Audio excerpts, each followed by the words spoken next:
5 klase ng tao na sisira ng buhay mo. Number 1, user-friendly. Ang pagmamahal nila ay nakadepende sa pakinabang nila sa'yo.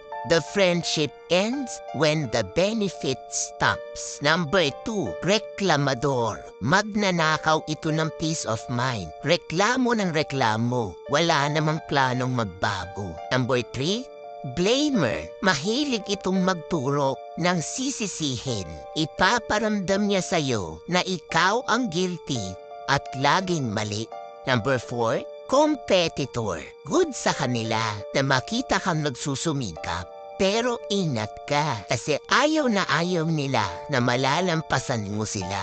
At number 5, abusado. Sasamantalahin ito ang iyong kabutihan, pagtitiwala at katapatan hanggang walang matira. Huwag mong i-expect na magbabago pa sila.